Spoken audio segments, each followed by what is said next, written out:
Bem-vindos, cada um de vocês, em nosso estudo bíblico nesta quinta-feira. Estudo Igreja em Grupos. Nós seguimos com o estudo no livro de Atos. Hoje estudaremos aí o capítulo 4, os primeiros 22 versículos. Também, fazendo uma ponte, um link com esse texto, nós estaremos olhando um pouquinho acerca da doutrina da ressurreição que o apóstolo Paulo traz lá em 1 Coríntios capítulo 15. Mas o tema principal, o contexto, é do capítulo 4, então, de Atos. Nós chamamos todos bem-vindos a esse momento de estudo bíblico e nós damos início a esse nosso encontro também falando com o nosso Deus. Convidamos o Richards para nos dirigir em oração. Querido Deus, nessa noite de quinta-feira, nessa noite de estudo, nós aqui reunidos queremos estudar a sua palavra, queremos estudar o seu santo ensinamento. Por isso, ó querido Deus, numa semana em que comemoramos também 116 anos da missão da nossa igreja aqui no Brasil, queremos te pedir que nos abençoe ao sermos nós instrumentos de suas mãos para levar esta tua palavra a todas as pessoas do mundo. Que nós possamos ser esses instrumentos, levando o seu amor e a sua obra a todas as pessoas. E assim, enquanto não vier o dia derradeiro, que possamos ser instrumentos em suas mãos. Por isso, em nome de Jesus Cristo, nós te louvamos e agradecemos, e assim nós estudaremos. Que assim seja. Amém.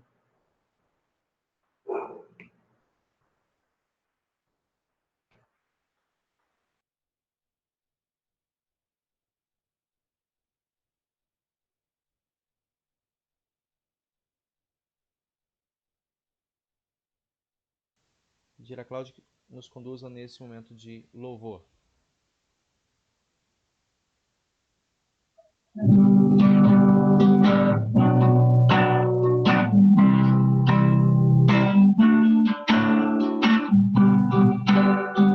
O Deus planejou salvação para todo pecador. Em Jesus veio a nós, preparou para todos salvação. Cristo para todos é a missão de Deus. Nós, seus instrumentos, vamos salvar os seus. Nós somos enviados, aqui estamos em missão. Se não pregarmos Cristo, muitos se perderão. E Deus veio no Evangelho, transformou nosso pobre coração. Deixe nós, seus amados, e seus servos, a servir na missão. Cristo para todos é a missão de Deus. Nós, seus instrumentos, vamos salvar os seus. Nós somos enviados, aqui estamos em missão. Se não pregarmos Cristo, muitos se perderão. É urgente, de mãos dadas, trabalhemos no Evangelho a semear. Nosso Mestre sempre junto nos ampara até a vida terminar. Cristo para todos é a missão de Deus. Nós, os seus instrumentos, vamos salvar os seus. enviados, aqui estamos em missão. Se não pregarmos Cristo, muitos se perderão.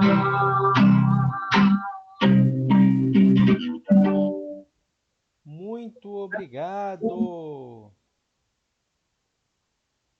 Então, aí como temos em nossa projeção, o nosso estudo hoje está baseado em Atos capítulo 2, versículos 1 até o versículo 22.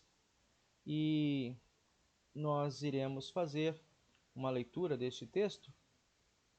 E logo na sequência, né, esse texto vem trazendo algumas perguntas iniciais, são rapidinhas aí, mas a gente vai conseguir fazer essa primeira parte. Depois a gente vai conversando mais aprofundadamente nas outras questões. Então, tomando o texto aí em nossas mãos, temos a leitura do mesmo. Começa assim: Pedro e João ainda estavam falando ao povo quando chegaram alguns sacerdotes, o chefe da guarda do templo e alguns saduceus. Eles ficaram muito aborrecidos porque os dois apóstolos estavam ensinando ao povo que Jesus havia ressuscitado e que isso provava que os mortos vão ressuscitar. Então prenderam os dois e os puseram na cadeia para ficarem lá até o dia seguinte, pois já era muito tarde. Porém, muitas pessoas que ouviram a mensagem creram, e os homens que creram foram mais ou menos 5.000. No dia seguinte, reuniram-se em Jerusalém as autoridades dos judeus, os líderes do povo e os mestres da lei. Nessa reunião estavam também Anás, que era o grande sacerdote, Caifás, João, Alexandre e os outros que eram da família do grande sacerdote. As autoridades puseram os apóstolos em frente deles e perguntaram: com que poder ou em nome de quem vocês fizeram isso? Então Pedro, cheio do Espírito Santo, respondeu: autoridades e líderes do povo, os senhores estão nos perguntando hoje sobre o bem que foi feito a este homem e como ele foi curado. Pois então os senhores e todo o povo de Israel fiquem sabendo que este homem está aqui completamente curado pelo poder do nome de Jesus Cristo de Nazaré, aquele que os senhores crucificaram e que Deus ressuscitou. Jesus é aquele de quem as Escrituras Sagradas dizem: a pedra que vocês, os construtores, rejeitaram, veio a ser a mais importante de todas. A salvação só pode ser conseguida por meio dele, pois não há no mundo inteiro nenhum outro que Deus tenha dado aos seres humanos por meio do qual possamos ser salvos.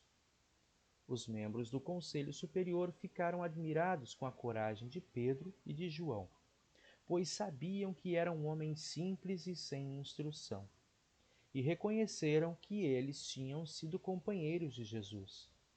Mas não podiam dizer nada contra os dois, pois o homem que havia sido curado estava ali, de pé, junto com eles.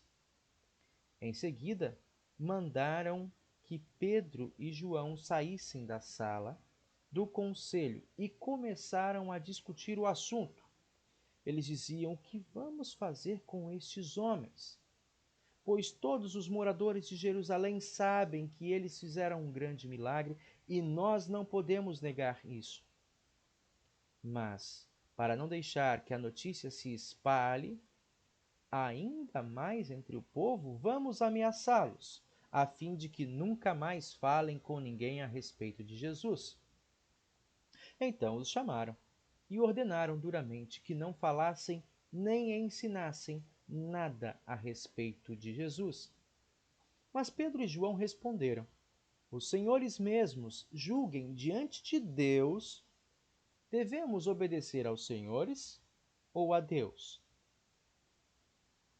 Pois não podemos deixar de falar daquilo que vimos, daquilo que temos visto e ouvido. Aí o Conselho Superior os ameaçou com mais dureza ainda e depois os mandou embora. O conselho não pôde castigá-los, porque todo o povo louvava a Deus por causa do que havia acontecido. O homem que foi curado por esse milagre tinha mais de 40 anos.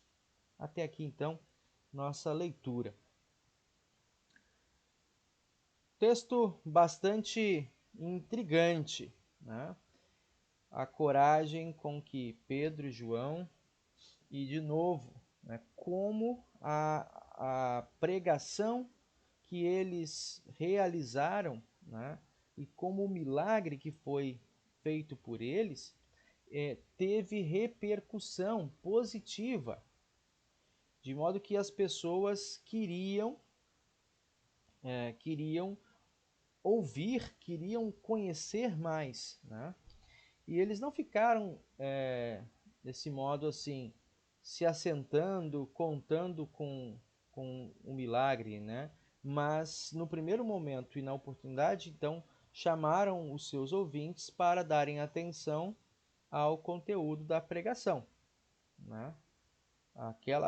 Aquele milagre que foi feito apontava para a ressurreição de Cristo Jesus, o poder que estava por trás de todos os atos e também da fala desses homens. Bom, aí o nosso caderno de estudos, ele faz esse primeiro momento só uma leitura de fixação. Aí eu trouxe aqui algumas questões que vocês conseguem ver? Conseguem. Vocês conseguem ver. Fiz uma artezinha aí pra gente. Então, quem apareceu a Pedro e João enquanto falavam? Ali nosso texto, né? Os sacerdotes, o chefe da guarda do templo e alguns saduceus. Aqui deixa eu talvez comentar, né? Qual era a importância? Quem lembra aí de vocês? Sacerdotes, ok? Eram os líderes religiosos, né? Chefe da guarda do templo. Alguns saduceus. O que tem de especial a presença de saduceus diante da pregação dos apóstolos? Quem lembra?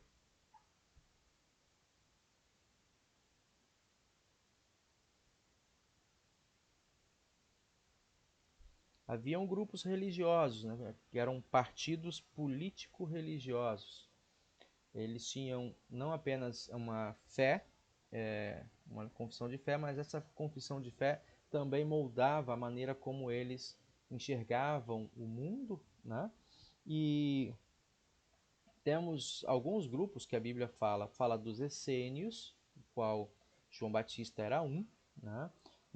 Fala sobre os fariseus, que é outro grupo bem próximo aí dos saduceus, do qual o apóstolo Paulo era integrante, né? E também, deixa eu ver, helenistas, né? Helenistas eram os que eram apaixonados aí pela cultura greco-romana, né? Eram chamados de vendidos, mas de modo muito especial aí, olhando para os saduceus. Quem eram os saduceus? Qual a relação deles nesse confronto, né? Nesse embate aí no Sinédrio junto aos apóstolos de Jesus? Bom, pelo que eu vi aqui no meu Google, eles eram responsáveis, eram dos altos escalões, né, da igreja, e a responsabilidade deles era a manutenção do templo, isso. Eles, Pelo que eu vi aqui, isso, eles tinham, mas uma questão mais direta com relação ao que eles confessavam. Eles não acreditavam na ressurreição dos mortos. Então, os saduceus, quando ouviram Pedro e João pregando sobre ressurreição, imediatamente eles foram lá defender que aquilo era uma heresia, né? E aí se colocavam diante dos apóstolos defendendo, né, que não era possível a ressurreição, isso era uma ofensa. O próprio Jesus, em alguns momentos, discutiu com os saduceus, né? Ah, tem, tem, tem uma história bem interessante, na verdade, que eu chamo, né, são perguntas capciosas. Um grupo de saduceus que não creem na ressurreição chegaram para Jesus com aquela perguntinha, né, bem maliciosa: Senhor, uma mulher casou-se com um homem, né, viveu com ele e não teve filhos. O marido morreu, ela ficou viúva, depois assim também casou-se com seus irmãos, todos morreram e por fim também a mulher morreu.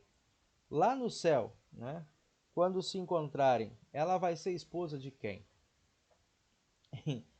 Aí, se você tem alguém que de fato está com dúvida, você pode até se prestar a responder. Mas nesse caso, sabendo que eram saduceus, né, o texto mesmo traz essa intenção e como Jesus aborda eles de maneira bem frontal, assim, dizendo: olha, no céu não vai ter casamento, né? Como os anjos não serão, não considerarão as relações de vínculo que temos aqui na Terra. Mas eles mesmos já não acreditavam em ressurreição, né? Por isso, essa consideração aqui em nosso texto. O tema dos discípulos, né, a seguir vem falando sobre a ressurreição. Mas o que deixou muitos irritados, né? Os dois apóstolos estavam ensinando ao povo que Jesus havia ressuscitado, né? E que isso era uma prova de que também os mortos ressuscitarão. Como a gente já falou, os sinais atestavam a autoridade tanto de Jesus quanto dos seus apóstolos. Tá? Não eram apenas falantes, né, ou falastrões, como alguém podia dizer, mas o que eles realizavam em nome de Jesus, esse é o segundo ponto, a gente conversou semana passada também, ou seja, eles não buscavam o holofote para cima de si mesmos, tá? Mas cheios do Espírito Santo, voltavam o foco, a atenção das pessoas para a pregação de Jesus Cristo, Filho de Deus, que vocês mataram, de novo, estamos olhando Atos 2, né, praticamente, e Deus o ressuscitou. Então, aqui de novo, o centro da pregação dos apóstolos. Aí o que fizeram Pedro e João? Né?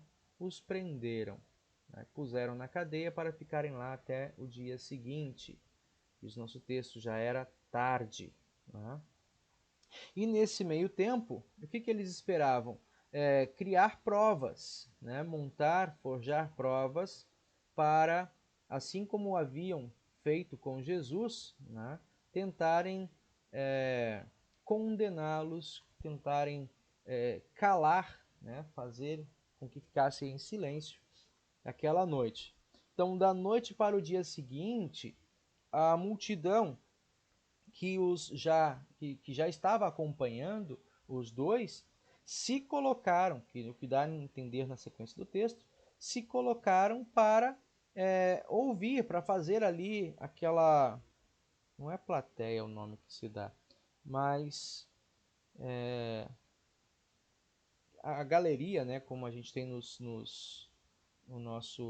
nossa Assembleia Legislativa, onde fica o povo para fiscalizar aquilo que está sendo decidido pelas autoridades. Né? Então, uma grande multidão se ajuntou para ver que tipo de julgamento os líderes religiosos estavam propondo para esses homens. Né? Vem a questão seguinte: apesar de sua prisão, né, apesar de estarem presos, o que aconteceu? Lá no versículo 4, né, as pessoas que os ouviram creram, né, um total de aproximadamente 5.000 pessoas.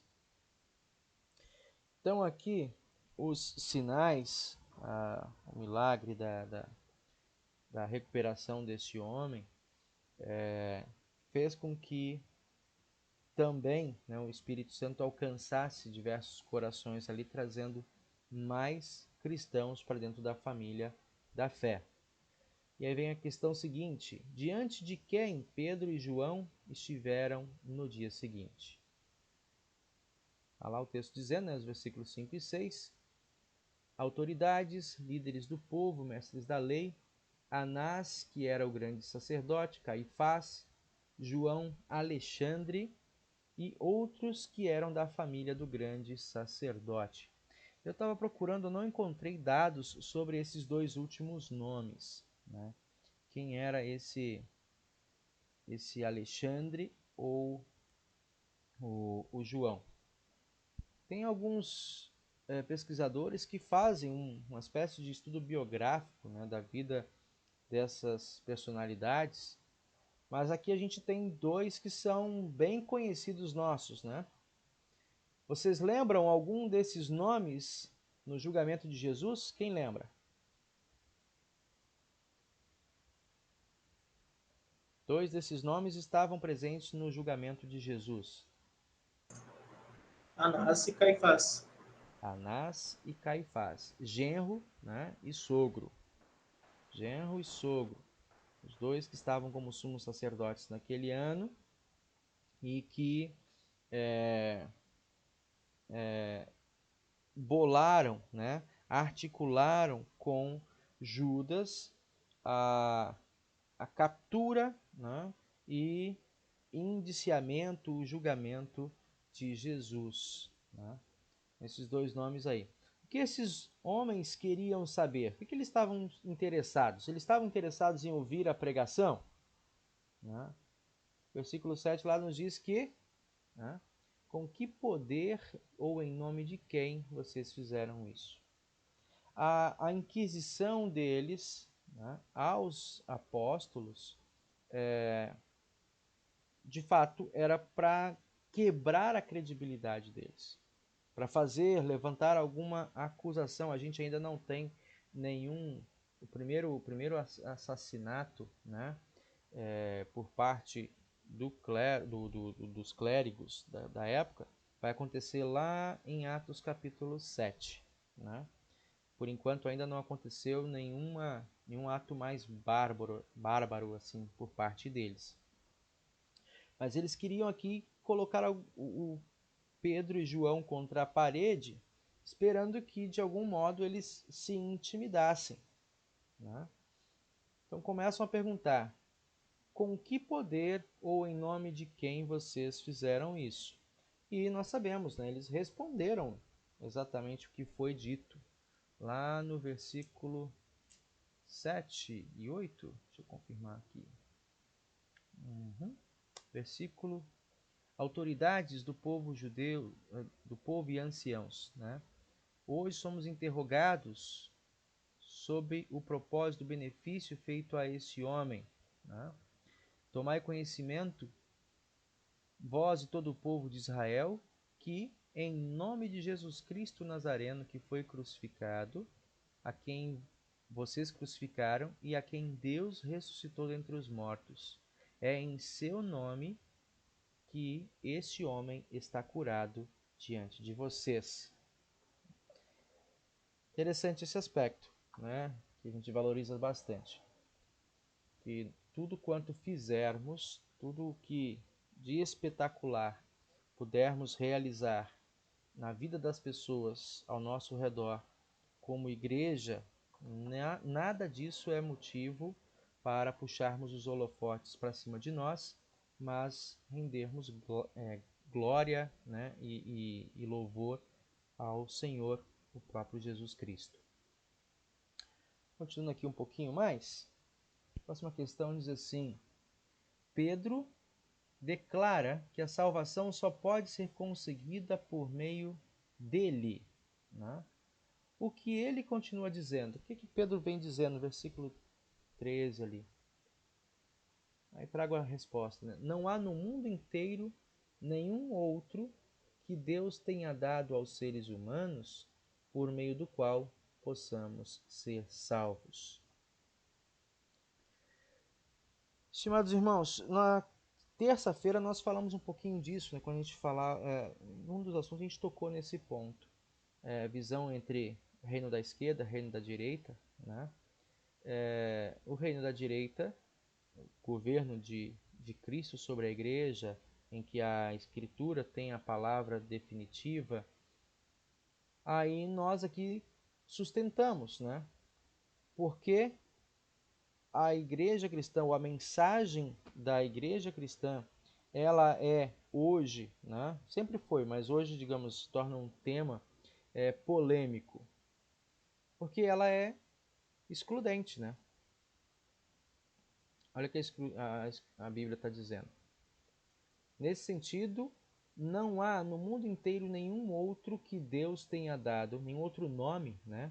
Que Deus tenha dado entre os seres humanos, por meio do qual possamos ser salvos. Conforme a própria Escritura, né? Então, a única religião, o único caminho de salvação repousa em Cristo Jesus. A confiança no nome salvador de Cristo Jesus. Então, esse é um ponto, né?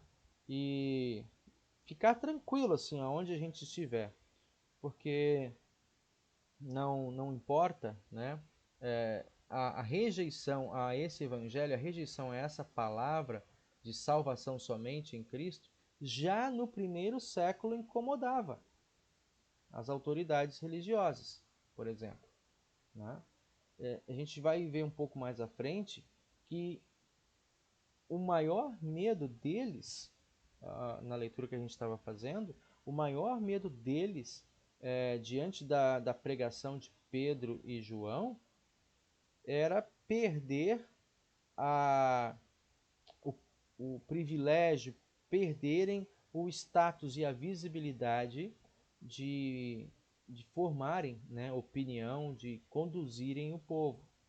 Só que a maneira como eles estavam conduzindo a fé daquelas pessoas, na verdade, estavam conduzindo para a morte, né? Estavam conduzindo para longe da salvação. Próxima pergunta.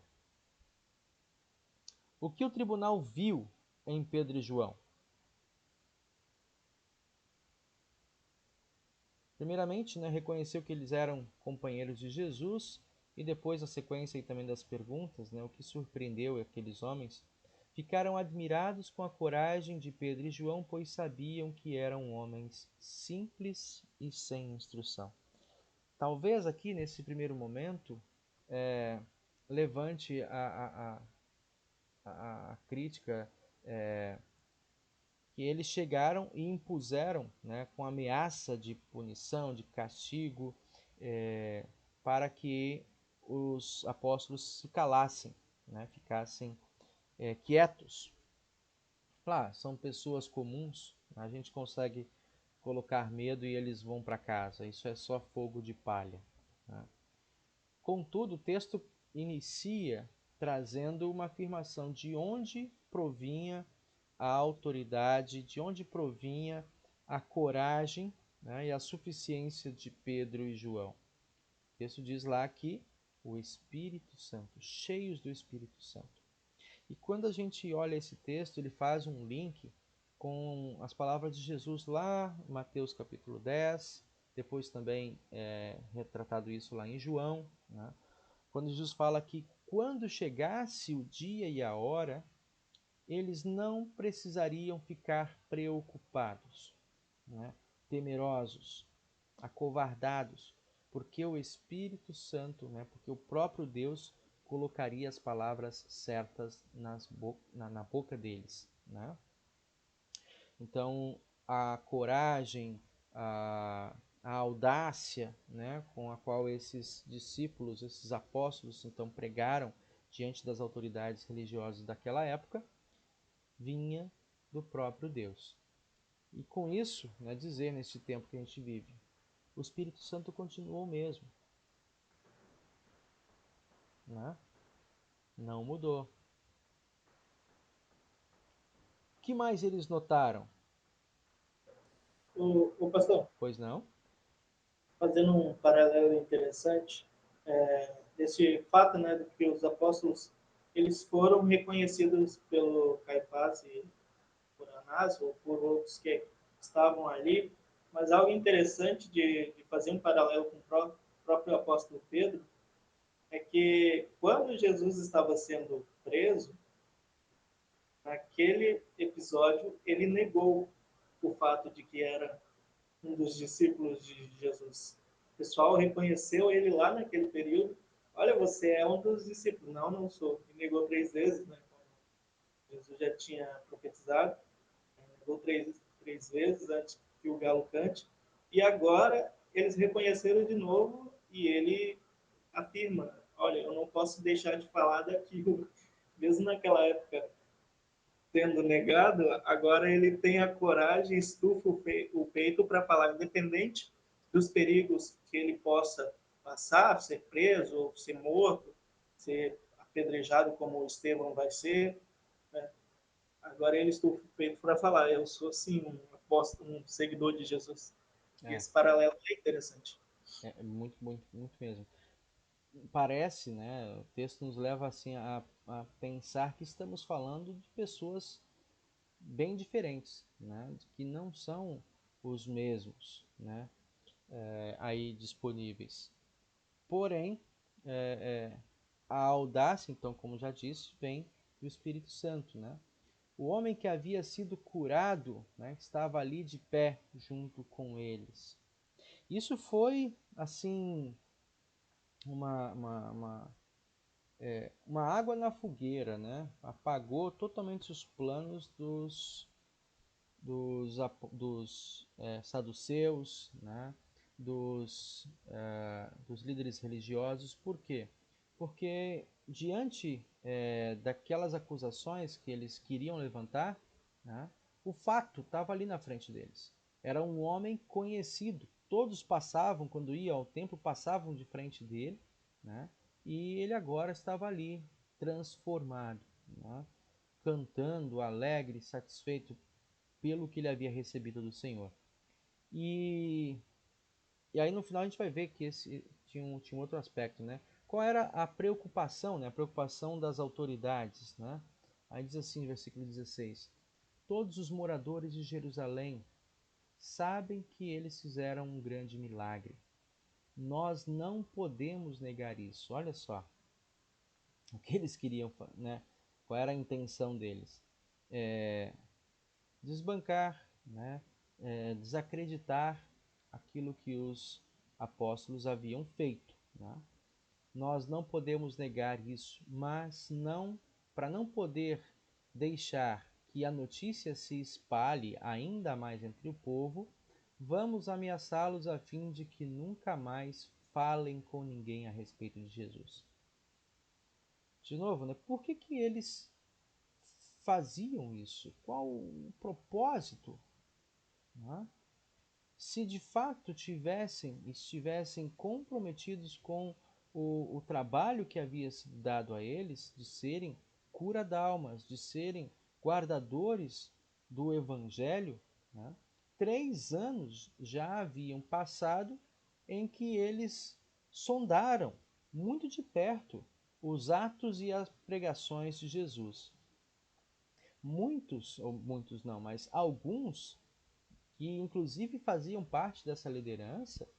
Nós temos Nicodemos, temos outros líderes que a Bíblia vai relatando, que ao verem os feitos e a maneira com a qual Jesus pregava, e quando chegou ali na sua ressurreição, então, aqueles eventos catastróficos, né, espetaculares, terremoto, muitos dizendo que haviam visto mortos, né, ressuscitados, caminhando pela cidade, a, a cortina do templo, né, se rasgando de alto a baixo.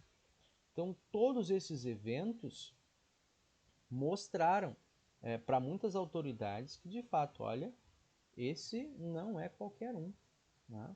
E muitos se dobraram, né, dobraram seus joelhos, se renderam diante do Senhor Jesus. Mas ainda havia outros, aí aqui autoridades, né, os sumos sacerdotes, os que tinham maior prestígio, né, e que, cegados pela própria vaidade, a gente pode, eu acho que posso até dizer isso, né, porque eles temiam perder aquele lugar de honra sobre os demais. E em detrimento disso, né, para não perder esse lugar, eles queriam calar o evangelho, queriam calar a pregação que os apóstolos estavam trazendo, né? Manter o povo cego ao que estava acontecendo. Mais alguma coisa? Não? Vamos continuar então. Aí segue a próxima pergunta: qual foi a resposta dos apóstolos às autoridades judaicas? Aí eles responderam, né? Os senhores mesmos julguem diante de Deus, devemos obedecer aos senhores ou a Deus? Aí essa é uma pergunta que eu acho muito interessante. Quando você responde ao seu interlocutor e nesse caso aqui, eles não podiam fazer outra coisa, né? Não podiam negar. O fato estava ali na frente deles. Um homem que era aleijado estava andando, né? Eles mesmos, e aqui, né, Caifás e Anás, estiveram junto lá, articulando, encaminhando, zombando, cuspindo no dia da morte de Jesus, né? E certamente nessa caminhada aí depois da ressurreição, souberam, inclusive o texto lá em Mateus aponta que essas autoridades, talvez muito provavelmente Caifás e Anás, pagaram os guardas, né, subornaram os guardas para que dissesse: não, nós estávamos dormindo e eles vieram e levaram o corpo de Jesus, né? Então houve suborno. Então eles sabiam muito bem de tudo o que estava acontecendo. Não foi um grupo de desavisados, né? Realmente havia ali uma intenção nociva, perniciosa, para manter o povo escravizado espiritualmente, de não conhecerem, de não serem libertos ou viverem a liberdade que a fé em Cristo nos dá. Aí, por fim, para chegar aqui no final do texto, diz ali, né? Sim, a parte anterior que diz ali: pois não podemos deixar de falar daquilo que temos visto e ouvido. Galera, de que maneira isso aqui, esse texto impacta em vocês? Gostaria de ouvi-los. Há um tempo atrás, o pastor Tardelli, na devoção e também no culto que ele tinha feito, ele destacou aquele versículo conhecido do Eu e minha casa serviremos a Deus.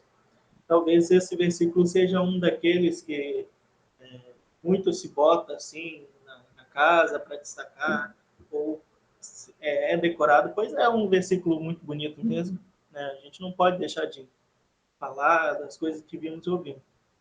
Mas ele tem igual aquele outro versículo, ele tem uma responsabilidade grande por trás dele também.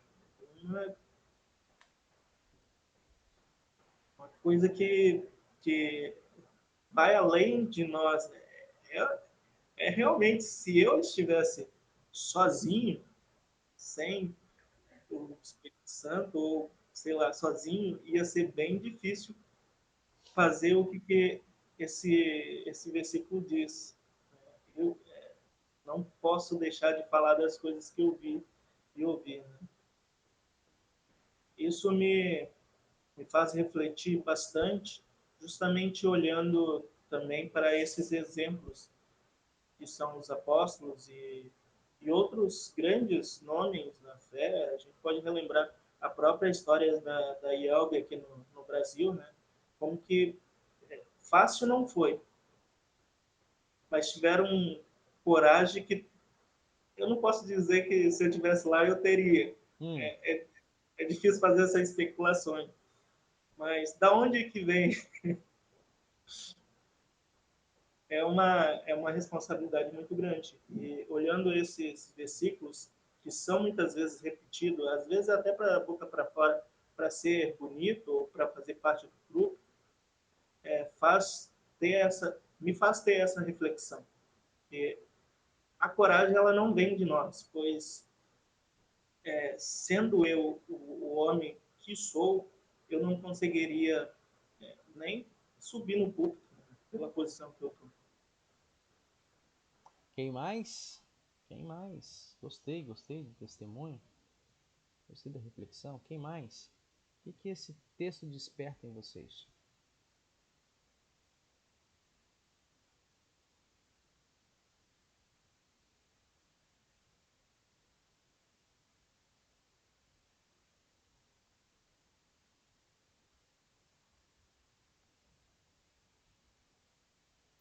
Não, o que realmente tem assim, de interessante, né, que nos toca realmente no texto, o que o Richard falou, a coragem, né? Coragem de se enfrentar, sabendo que está sob ameaça, correndo riscos da própria vida, né? E se não fosse a coragem desses homens, o Evangelho não teria chegado no pé aqui, chegou. Depois dele vieram outros e tal. A coragem de testemunhar, eu acho que não é nossa realmente, é de Deus, né? O Espírito de Deus com eles. Isso aí. O Espírito de Deus estava com eles. Né? Foi quem o sustentou, que causou essa transformação tão grande assim nesse Pedro de antes e depois de Pentecostes. Né? Mais alguém?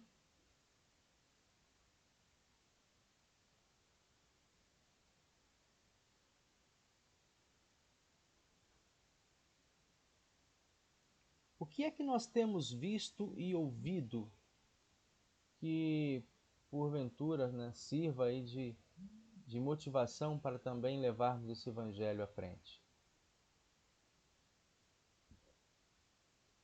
Será que só eles viram e ouviram?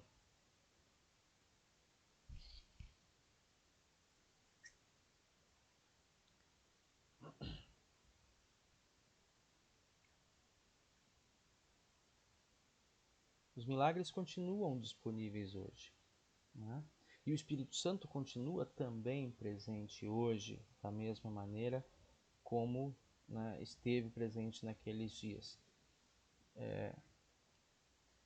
Eu digo assim que, de fato, quando nós olhamos para os nossos antepassados, né, quando nós olhamos, como o Richard falou, para a história da nossa igreja, ontem completou 116 anos de fundação, né, começando lá no Grota, né, lá no meio do mato, uma capelinha assim, volta cheia de pau a pique, barro, né? Aquela coisa bem no meio do mato mesmo. Mas o que fazia com que aquelas pessoas se empenhassem tanto e muitas vezes caminhassem quilômetros, quilômetros para poderem chegar à sua igreja? E eu digo assim, não é tanto a questão de irem para lá, é o fato de que eles decidiram, entenderam no passado que mais do que a necessidade imediata deles, né? Por exemplo, esses cristãos luteranos da nossa igreja estavam lá no meio da colônia, lá no meio do mato, né? E eles podiam, como começaram a fazer, se reunirem, ou em casas, ou em grupo de casas, né? E ali cantarem hinos, ali talvez instruírem seus filhos em alemão, né? Da maneira como fosse mais confortável. Mas eles se mobilizaram para fazerem uma igreja nacional, né? Se preocuparam com isso. Olha, nós estamos aqui no sul, está tudo bem aqui no sul, mas e lá para cima no restante do Brasil? Né? Também lá precisam ouvir o Evangelho, também lá precisam crer nesse Deus da maneira como nós, né, temos aprendido e cremos. Isso faz toda a diferença. E por essa razão, eles se mobilizaram há 116 anos para formarem um sínodo. Nós vamos caminhar juntos. Nós vamos pensar missão juntos, né? Vamos pensar missão para que a igreja chegue, por exemplo, como chegou lá no Nordeste, no Norte, através dos programas das ondas de rádio, lá na década de 30, né, do século passado, e aqui no Rio de Janeiro também. Então, essas pessoas não ficaram guardando isso apenas para si mesmos, mas pelas transformações que essa palavra de Deus causou em suas vidas, né, eles não se contiveram em si mesmos, mas se mobilizaram para que esse evangelho chegasse a mais pessoas, né? É o que está acontecendo nesse momento. Também nós, cada um ao seu modo, cada um usando os recursos que estão disponíveis, permitindo que, né, impulsionados pelo Espírito Santo, fazendo com que esse evangelho alcance novos corações. Acho que esse é o empenho, né? E se às vezes a gente se sente um pouco mais intimidado, um pouco mais pequenininho, eu acho que aí vale, né, a própria reflexão que o Richard nos trouxe. Olhar quem foi Pedro, né? E no que Deus Espírito Santo foi capaz de transformar esse Pedro. Né? A fala do Richard, se tem está se formando, está se preparando para ser um pastor da igreja, né? Vai com certeza, né, fazer igual Jesus falou, vai enfrentar casca grossa, né? Vai enfrentar adversidades, negação, né? E diante disso, o que você vai fazer? Vai regar, né? Vai desistir, botar um bornazinho debaixo do braço e voltar lá para a casinha, né, lá do interior? Não vai, né? O Espírito Santo está te chamando e Ele mesmo está te capacitando, né? Cada um de nós. Ah, não, eu não sou pastor. Tá, mas você no seu lugar, na sua função, também é porta-voz do Evangelho, né?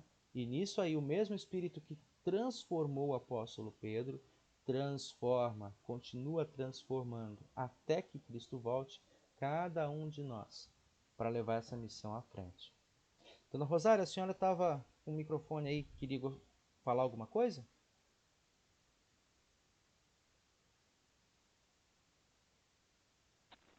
Não, quando o senhor estava falando aí, né, é aquilo assim que eu acho, né, sobre as igrejas, assim, dos lugares que não tem, que foi, eu acho que tudo é o amor a Cristo, né, que nos move a caminhar, né, pastor? Sim.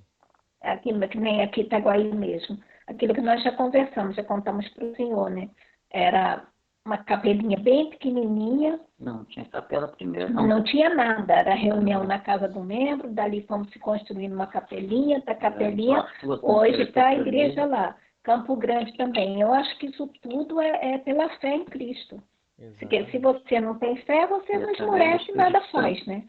Então, é a fé em Cristo, no Divino Espírito Santo, é que move a gente a ter essas atitudes, né? E manter firme, né? Isso aí. Nada menos do que amor. Amor a Cristo. Isso aí. É pelas coisas que a gente experimenta, né, Dona Rosário? Por isso que a gente fala assim, se você deixa o Espírito Santo agir, né, deixa o Evangelho agir na tua vida, você vai encontrar, de fato, a gente vai falar mais à frente, esse é o próximo capítulo aqui, a gente vai falar sobre mordomia, né? A mordomia, a motivação é adequada para a mordomia na oferta. Mas hoje só dando uma antecipação, né?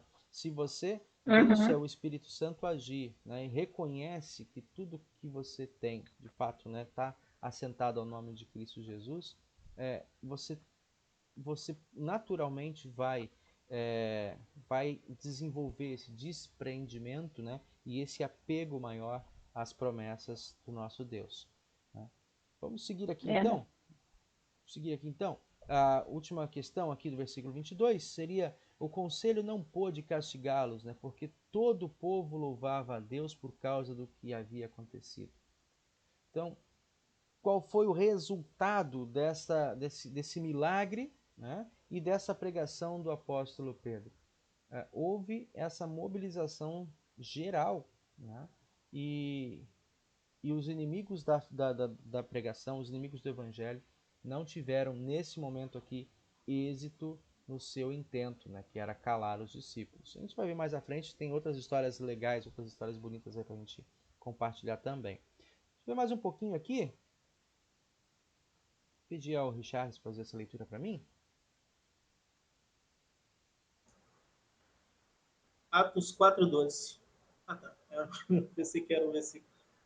Atos 4:12 é um versículo que fala profundamente à sociedade moderna. As pessoas criaram inúmeras formas de crer que serão salvas. Algumas creem que é por obras, que é por boas obras. Algumas creem que é por causa da fé dos seus antepassados. Outras creem que são salvas por sua própria bondade. Apesar do que alguém poderia pensar em como seria salvo, Atos 4:12 declara a verdade de acordo com o que Deus diz. Deixa eu ver se eu coloquei o texto aqui. Né? Isso. Né? Somos salvos. Não, não é esse aqui o texto, não. O texto está dizendo o seguinte. Diz assim: e não há salvação em nenhum outro, porque abaixo do céu não existe nenhum outro nome dado entre os homens pelo qual importa que sejamos salvos. Nós vimos antes ali o texto segundo a Nova Tradução na Linguagem de hoje, né? Estava aqui, estava ali, estava aqui, né? O versículo foi dito. Não estou achando. Ah, sim, lá em cima, aqui. A primeira pergunta aí, né? Não há no mundo inteiro nenhum outro que Deus tenha dado entre os homens, seres humanos, por meio do qual possamos ser salvos. Então, a exclusividade da salvação em Cristo Jesus. Né? E aí continua a segunda parte, por favor. Somos salvos unicamente pelo nome de Jesus. Copie essa passagem em outro cartão. Anote na parte de trás do cartão diferentes coisas que você não nota nas pessoas que lhe dizem como elas creem que serão salvas. Lembrem-se, a salvação vem somente por meio de Jesus. Isso é interessante, irmãos. Eu fiz um curso certa vez de treinamento evangelístico chamado Evangelismo Explosivo, Método Kennedy, e depois isso foi adaptado para a nossa igreja, né? E esse trabalho começava, né, consta com 5 perguntas. Né? A primeira pergunta era a respeito do céu. Né? Chegava para a pessoa e dizia: você crê que existe o céu? Ah, creio. Ok. Se a pessoa cria, né, sim ou não. Né? Você acredita que possa ir para o céu? Aí vinha, né, entre a resposta entre o sim e o não. Né? A terceira questão que trazia, né, por que razão Deus deveria recebê-lo no céu? Né? Qual motivo Deus deveria recebê-lo no céu? E as respostas, elas são, assim, a grande parte das respostas, né, são por mérito. Né? É meritocracia. E isso a gente entende. A gente até entende. Por quê? Porque fora do Evangelho, tudo que nós, de certa maneira, nós aprendemos, né, que nós só conseguimos as coisas que temos através do esforço. Né? Você não consegue a nota para passar se você não se esforçar, cumprir a sua parte com os estudos. Né? Você não consegue o seu salário, os seus rendimentos, se você não se empenhar de fato com o seu trabalho. Então toda nossos relacionamentos e as nossas negociações são de meritocracia. Né? Muitas vezes nós, como pais, até erramos nisso com os nossos filhos. Né?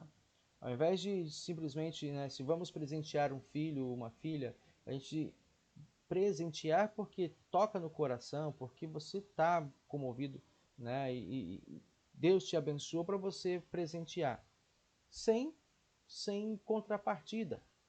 Né? nós optamos pelo outro caminho. Nós dizemos muitas vezes para os filhos, não, papai dá no Natal sim, mas você vai ter que ser um bom menino. Né? Você vai ter que cuidar, lavar a louça. A gente faz do presente moeda de troca e barganha. Né? Isso é em casa. E aí quando você vem, fala com as pessoas assim, como é que Deus vai agir com você? O que eu conheço de Deus é aquilo que eu conheço das minhas relações. Né? E aí as pessoas impõem isso para cima de Deus. Por isso que a teologia da prosperidade, essa teologia da meritocracia, né? Se você quer receber um presente de Deus, mostre a Deus o tamanho do seu sacrifício, né? O tamanho do seu empenho também para Ele, para que Deus retribua na mesma proporção. Então, esse é um problema. Né? E a grande surpresa, o grande impacto, né, é que nós conhecemos aqui. Deus nos ama e decide nos salvar de maneira graciosa, né, e gratuita da nossa parte. Apenas reconhecer e confessar que Jesus Cristo também é Senhor sobre nossas vidas, né? Que a morte de Jesus Cristo foi para pagar os meus pecados. Né? Então, assumir essa confissão de responsabilidade pela morte de Cristo e, ao mesmo tempo, também alguém agraciado, presenteado pelo seu perdão. Vou avançar um pouquinho mais. Algumas questões aqui que vem trazendo. A Bíblia nos ensina sobre a ressurreição de Jesus. O que é que nós lemos lá em Romanos 10, 9? Pode ler, Richard, por favor?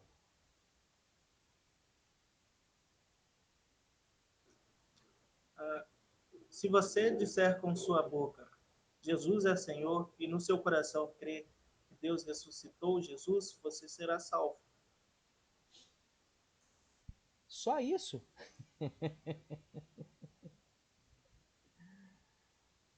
Só isso?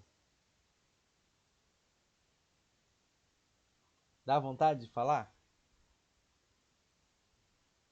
Só isso para ser salvo? A gente fica louco querendo alguma coisa a mais, né? A gente fica louco querendo ver a página 2. Não, não pode ser. Não é possível que seja algo tão simples assim. Se com a tua boca você confessar Jesus é o Senhor e no seu coração crer que Deus ressuscitou Jesus, você será salvo. Coisa maravilhosa. Que milagre. Tá? Quando a gente fala, mas é só isso, de fato nisso está acontecendo um grande milagre da parte de Deus. Porque se fosse realmente fácil, todos seriam cristãos. Mas para alguém que não crê, para alguém que rejeitou, né, o Espírito Santo, essa confissão ela não acontece. Tá? Ela não se materializa. Tá? E aqui, logicamente, né, a frase é curta, mas o que significa confessar diante dos homens Jesus é Senhor? Lembra que nós já estudamos isso acerca lá no Credo, né, o segundo artigo do Credo, e também falamos disso quando nós dissemos seja feita a tua vontade. Né? Então, fazer a vontade do Senhor é colocar-se em submissão à sua autoridade. Né? Santificar o nome do Senhor é usar da nossa vida. O colega aqui, o pastor, está conversando. Colocar a nossa vida ao serviço do reino de Deus. Vamos continuar então. Diante de uma pergunta, qual é a sua reação a este ensinamento? Por favor, agora deixa o Richard quietinho, alguém de vocês se manifeste.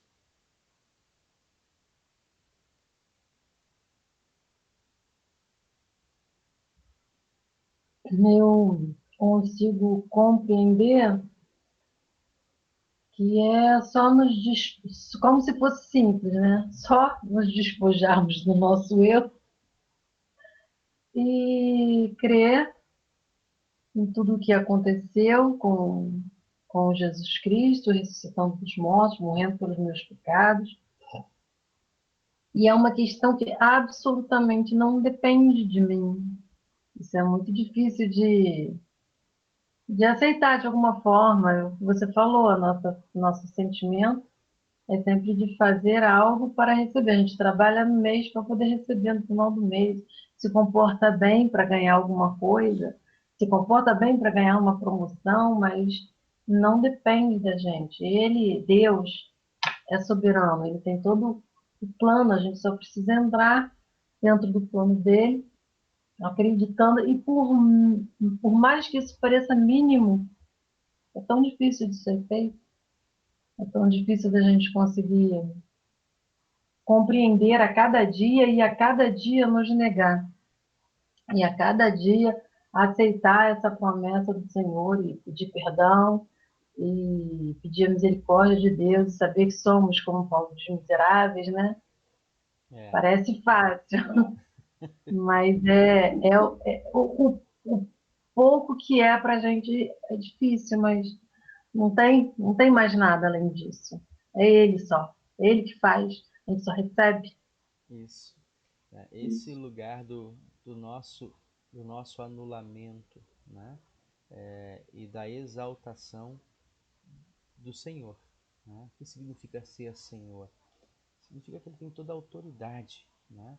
E eu reconhecer isso. E mais, eu me submeter a essa autoridade. O apóstolo Paulo vai dizer, né, lá na frente, na carta que nós estudamos já mês passado, mês anteriores, né? Para mim, viver é Cristo. Né? E até morrer é lucro. Por quê? Porque eu sei, quer vivendo, quer morrendo, estou nas mãos de Cristo. Ele é Senhor. Ele é Senhor sobre a morte, Ele é Senhor sobre, né, sobre todas as coisas. E eu, né, como diz uma expressão muito comum hoje no meio evangélico, eu declaro ao mundo, né, não declaro para Deus, mas eu declaro ao mundo que Ele é Senhor da minha vida. Ponto. Né? E que coragem, né? A gente fica perguntando, que coragem tiveram esses homens? A mesma coragem está disponível para cada um de nós. A gente, quando, né, se deixa, para de brigar, eu sempre coloco esse ponto, eu paro de brigar com Deus, eu deixo Deus ser Deus na minha vida. Né? Tem uma música bem bonita que eu lembrei agora, né? Se Deus quiser, Ele é Deus, se não quiser, Ele é Deus, né? Haja o que houver, continua sendo Deus. Olha, algumas pessoas assim têm aquele momento de inspiração direto assim, do Espírito Santo e saem essas músicas que são preciosidades, né? No mundo que às vezes tenta fazer da fé um produto de mercado, vem esse cantor e diz, né? Deus é Deus, né? E Ele é Deus para mim, não importa o que aconteça, né? Se eu estou na vitória ou se aos olhos do mundo pareço estar em derrota, Deus continua sendo Deus na minha vida. Lindo, lindo, lindo, lindo, lindo.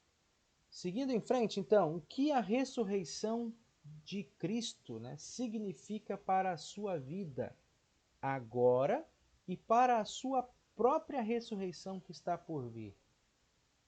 Mais alguém? Cláudia agora está liberado.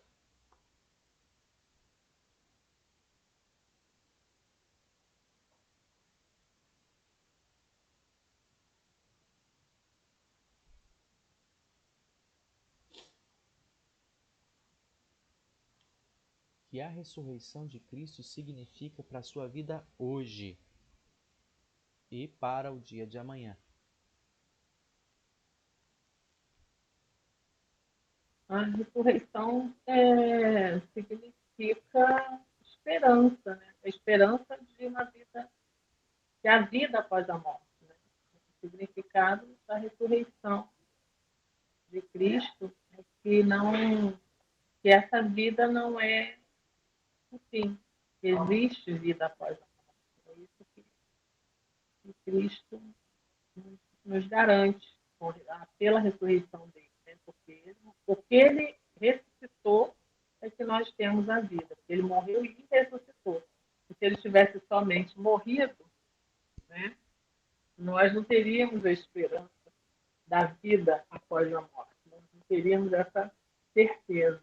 Mas porque tem até um hino, não sei se é um hino, se é um louvor assim, porque ele vive, posso crer no amanhã. Porque ele vive, temor não há. Então, né? Porque eu sei que a minha vida está em Cristo muito longo, não sei como.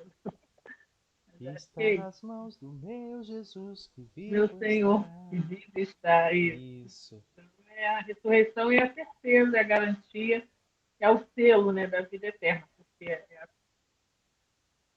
Porque ele podia ter morrido, né? E aí acabou. Isso.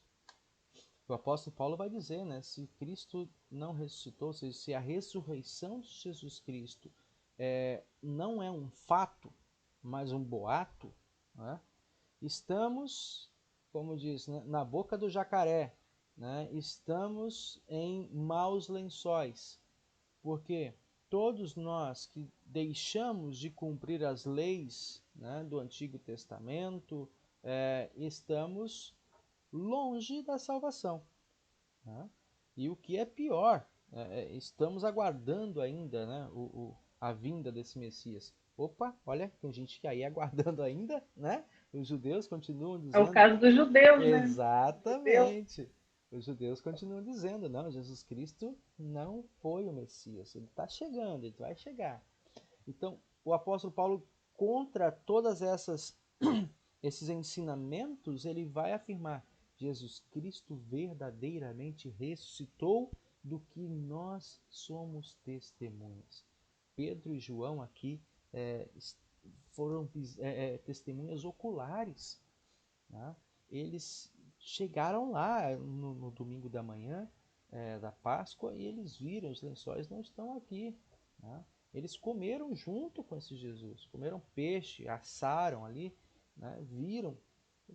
Cara, não dá para calar, não dá para vir com a conversinha de que vamos ganhar docinho, vamos ganhar balinha, né? Não vamos ser castigados, vai fazer com que a gente se cale.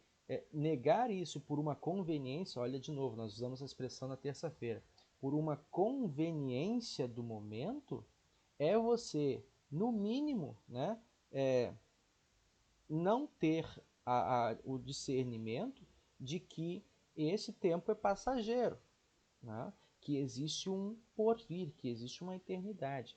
Né? Quem me negar diante dos homens, também eu o negarei diante do meu Pai Celeste. Então esses apóstolos, né, e esse povo todo falou assim, não, eu vou dizer com toda a minha força, né? Não é prudente nem saudável, né, negar as coisas que vimos e ouvimos a respeito da ressurreição. Gente, nesse tempo que nós estamos passando agora, né, com tanta notícia de morte, de enfermidade, né, aquelas situações assim que chocam, né, ainda continuam chocando lá no norte do país, agora baixou um pouquinho, mas ainda continua chocando, das pessoas perdendo seus entes queridos, não tendo a mensagem da ressurreição, né, o que é da vida dessas pessoas? Quem tem a última palavra? Um vírusinho tem a última palavra. Né? A mensagem da ressurreição é o que mantém também de pé e cantando, como nós, né, já esse cantor agora, esse hino, tem outros, né? Caminhando alegre, vamos para o céu. Mas com que segurança? Né? Que segurança, eu sou de Jesus, né? Eu já desfruto o brilho da luz, né? Sou por Jesus herdeiro de Deus e ele me leva à glória dos céus. E canta a minha alma, segue em frente. Então, faz com que o mundo olhe, e isso já desde o primeiro século. Que fé é essa que esses cristãos têm, né? Que faz com que eles cantem diante da morte, diante do vislumbre, né? O terror dos leões nas arenas, da crucificação e o corpo em chamas nos jardins de Nero. O que mexe com esse povo? Onde está? Né? Qual é o fundamento da fé deles? O meu Redentor vive, já dizia Jó, lá no Antigo Testamento. E eu sei que com esses meus olhos eu o verei. Eu começo a ficar emocionado. Né? Com esses meus próprios olhos eu o verei. Então, já no Antigo Testamento, Jó, que era um ali contemporâneo de Abraão, né? Fala com essa ousadia, né? Eu sei que o meu Redentor vive, né? E que eu também o verei. A certeza da ressurreição de Cristo faz com que levantemos os nossos olhos, sim, né? Diante do mundo e de todas as suas pregações, né? Isso faz uma diferença enorme, né? Vamos lá, vamos seguir então. Se as pessoas encontrassem você, diriam a mesma coisa que disseram sobre Pedro e João? Que eles foram companheiros de Jesus? O que você pensa a respeito? Dona Rosário, seu Jadir.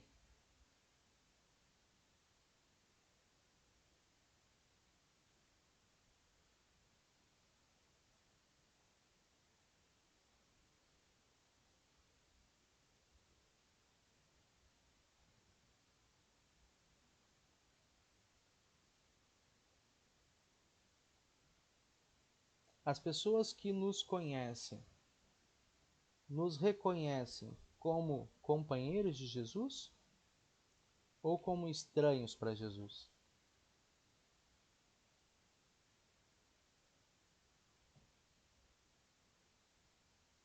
Essa Segue o Evangelho. Isso, pode Eu não falar. entendi a pergunta, pastor. Tá. Repete para mim, por favor. Se as pessoas, né, encontrassem você, aqui ele está puxando lá para aquele primeiro tempo, né? Encontrassem você, diriam a mesma coisa que disseram para Pedro e João? Ou seja, vocês foram companheiros de Jesus? Vocês são reconhecidos como companheiros de Jesus? Através do Evangelho, sim. Isso aí. Matou na mosca. Né? Na mosca. Por causa do Evangelho, sim. E o Espírito Santo vai tocar e a gente vai ser reconhecido, entendeu? Como Isso, companheiro de Jesus. isso.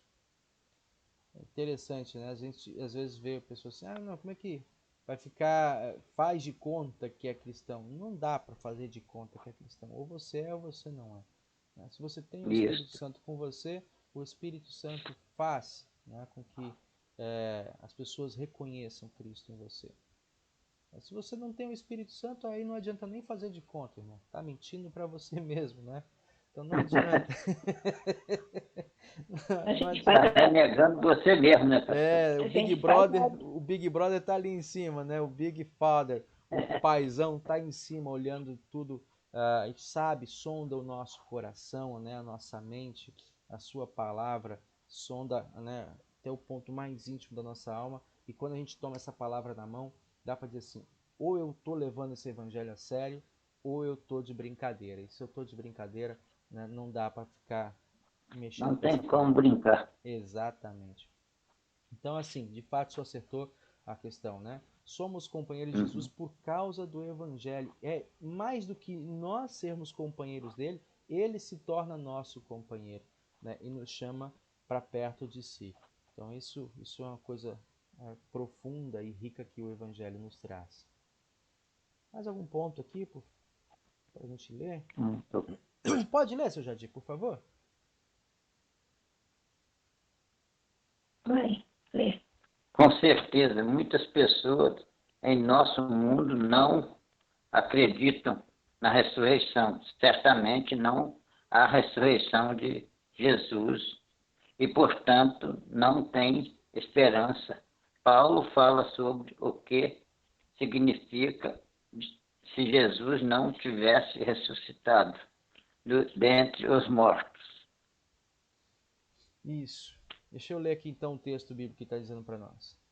Ora, se é corrente pregar-se que Jesus ressuscitou dentre os mortos, como, pois, afirmam alguns dentre vós que não há ressurreição dos mortos?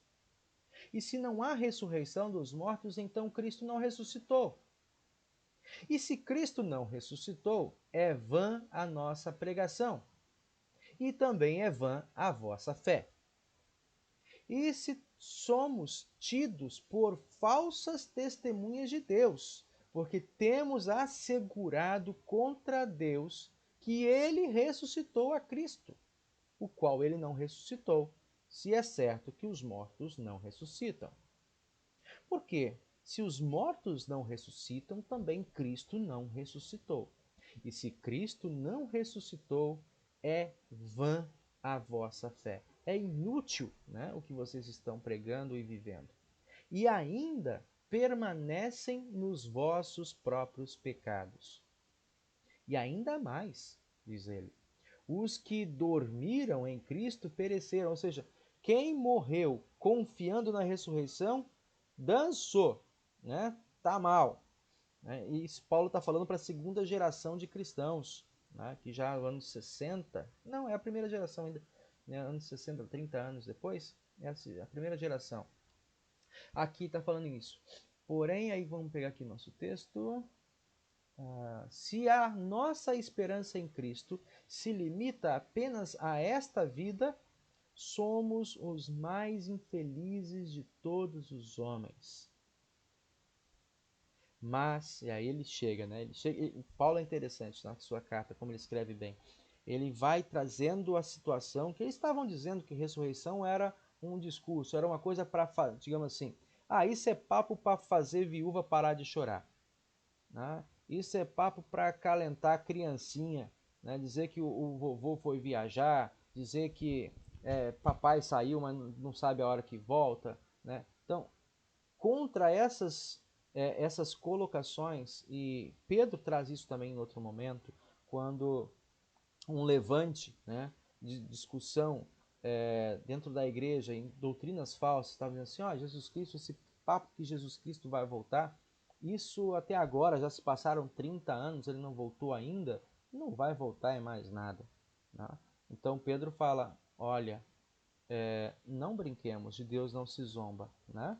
Mas quando Cristo fala que vai voltar, e se ele ainda não veio, é porque está dando tempo para que vocês se arrependam e que outros tomem conhecimento desta mensagem e venham a se arrepender e tenham a chance da salvação. De novo, aqui Paulo está rebatendo essa doutrina falsa das pessoas que queriam tirar da fé, né, por meio da dúvida, impondo a dúvida no coração dos cristãos com essa falta, digamos, de uma materialidade, né, da fé, né, do instrumento de fé. Aí ele vem falando isso. Olha, mas isso está pegando contra vocês. Olha o que vocês estão falando, né? Se não há ressurreição, então tudo aquilo que vocês creram, defenderam, tudo isso é vazio e vocês estão sob o peso da lei. Vão ter que resolver as contas com Deus. Aí ele entra no versículo 20 trazendo o evangelho. Mas de fato, Cristo ressuscitou dentre os mortos, sendo ele o primeiro dos que dormem. Visto que a morte veio por um homem, também por um homem veio a ressurreição dos mortos. Porque assim como em Adão todos morrem, assim também todos serão vivificados, né? Trazidos de volta à vida, ressuscitados, é uma outra expressão que se usa aqui, ressuscitados em Cristo Jesus. Então esse texto profundo, né? Marquem nas suas Bíblias, nas suas mentes, 1 Coríntios capítulo 15. Né? O texto vai falando mais coisas ainda, mas é um texto muito fundamentado, né, acerca da ressurreição, detalhes, né, da pregação sobre a ressurreição. Vamos ver um pouquinho mais aqui. Se não houvesse ressurreição, o que dizer sobre Jesus Cristo?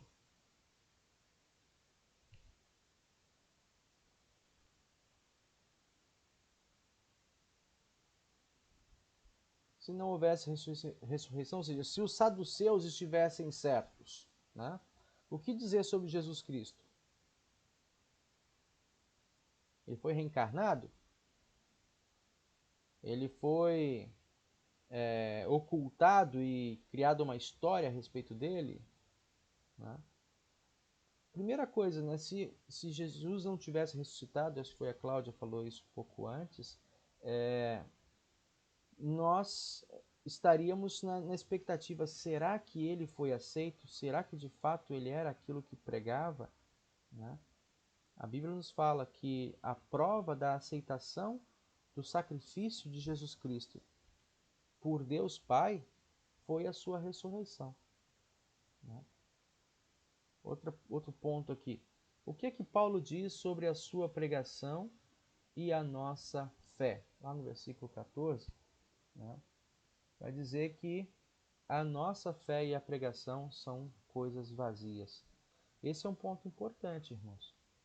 Lembram, na igreja da Idade Média, a reclamação, né, a proclamação e a luta dos reformadores, não vou nem colocar só Lutero, mas a luta dos reformadores, não era para criar uma igreja nova, não era para levantar uma bandeira denominacional, era para manter a mesma igreja, só que com os olhos focados para aquilo que ela tem que fazer no mundo.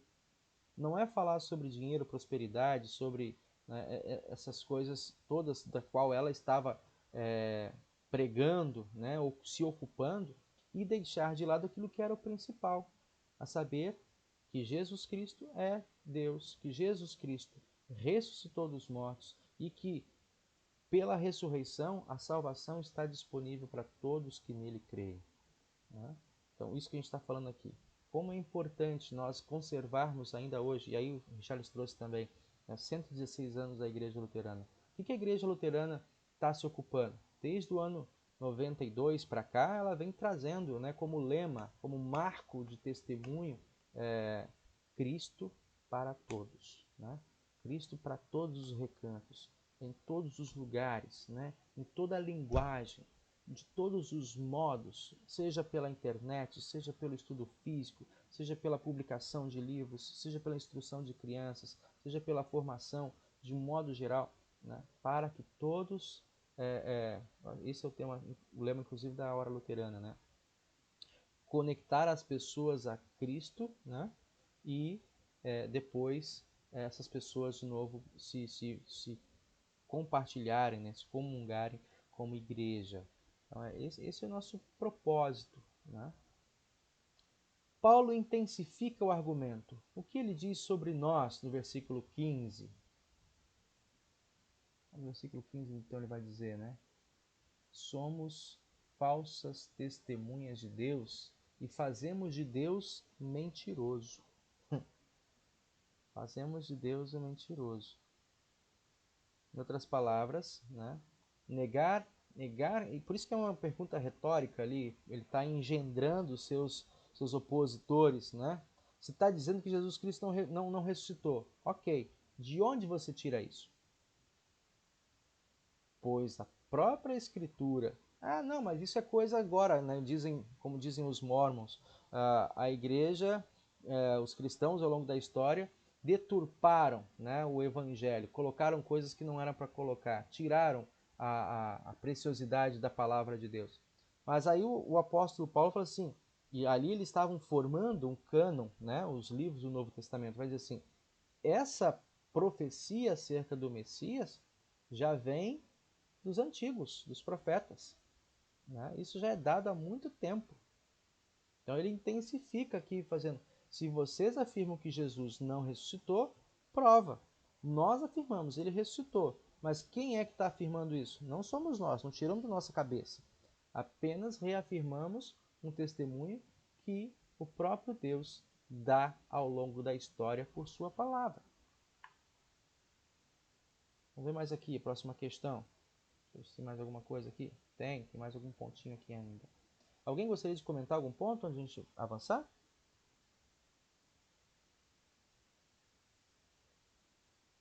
Não? Tudo bem. Vamos lá então. De acordo com os versículos 16 e 17, né, o que isso diz acerca da nossa fé? Diz assim, ó, se os mortos não ressuscitaram, Cristo também não ressuscitou, né? A nossa fé é vã e permanecemos nos nossos pecados. Então diz muita coisa. Diz que, de fato, né, estaria dizendo que é necessário cumprir todos os votos e as leis do Antigo Testamento. Versículo 18, né? Paulo fala sobre os que já morreram. E sobre eles, o que é dito? Né? Que estariam perdidos sem essa mensagem. Paulo diz então que se crermos que Jesus Cristo é apenas para essa vida, o que isso diz sobre nós? O que é uma vida que não espera nada do além? Os hedonistas tinham esse tipo de posição, né? Os ateus mantêm esse tipo de posição hoje. É um materialismo, é o consumismo. Aí você pega um tempo desse como nós estamos vivendo, em que as pessoas estão sendo estimuladas a pararem de consumir, restringirem seus deslocamentos e coisas do gênero, né? Se você não crer de fato que, apesar desse aparente caos, né, existe um ser dotado de ciência, de sabedoria, e que está mantendo ainda em ordem, né, esse mundo e a vida. Ou seja, se você não crê na existência de Deus, e se a sua fé, a sua consciência, a sua visão de mundo se limita apenas a este mundo, né, e essa existência, é a hora do desespero, né?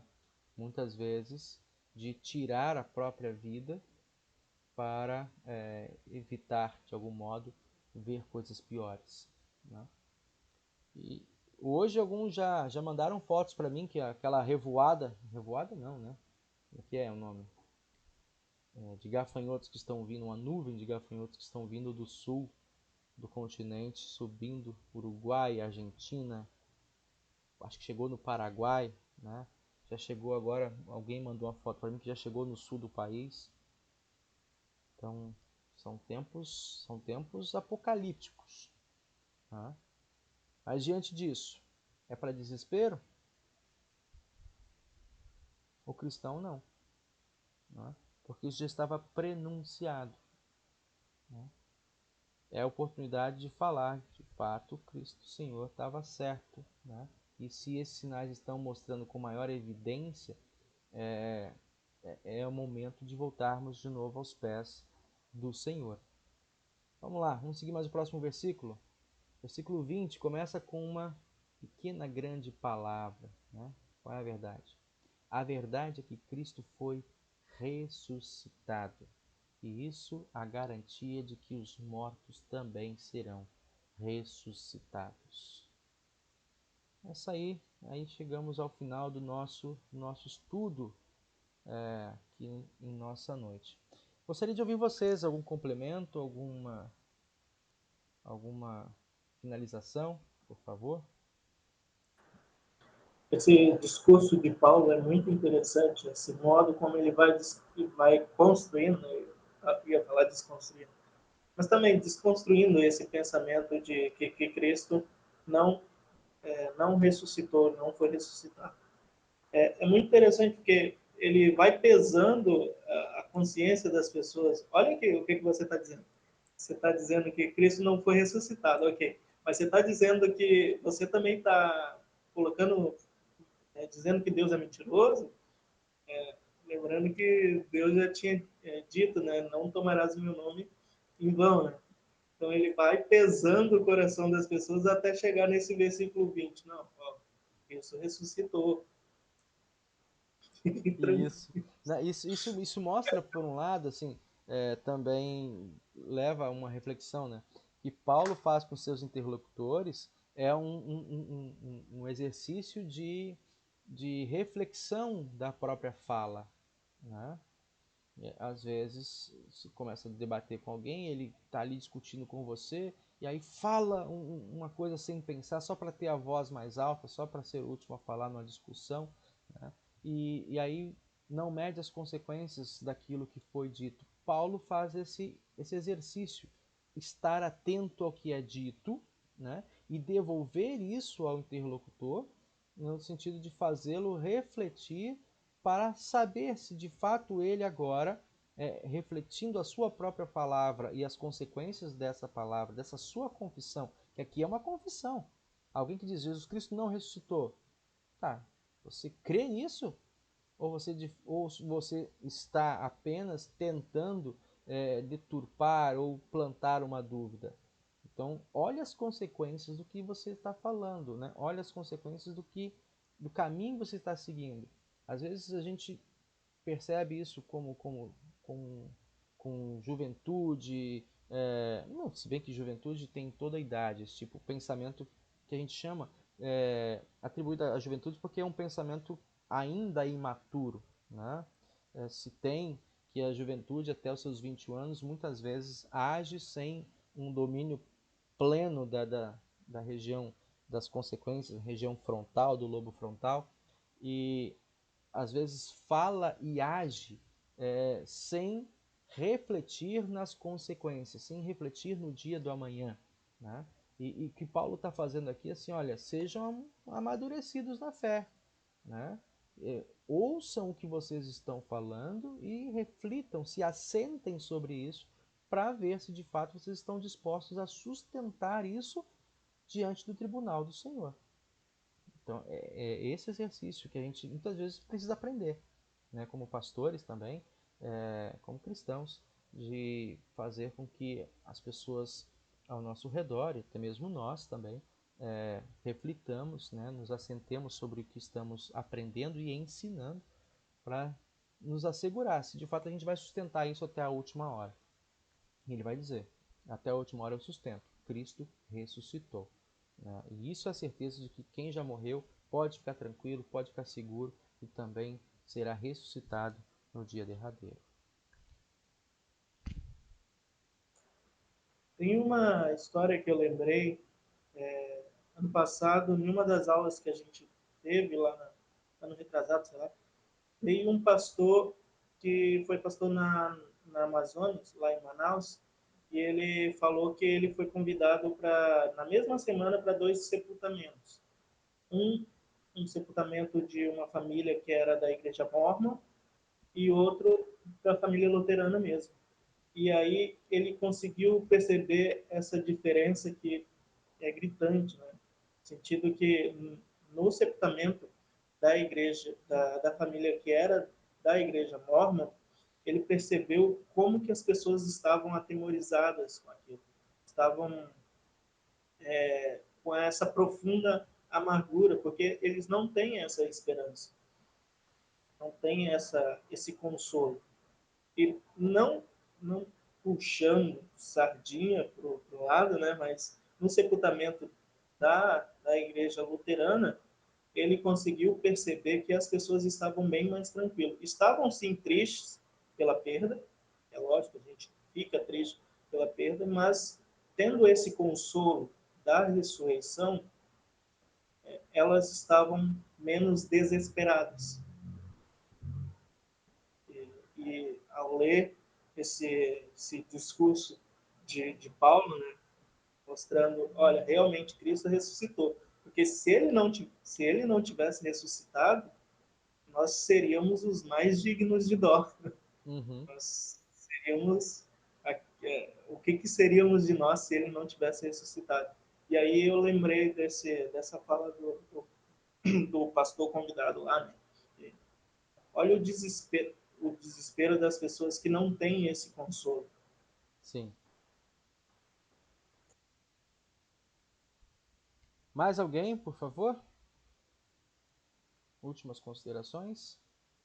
Vai preparando então, Richarlis, número 40.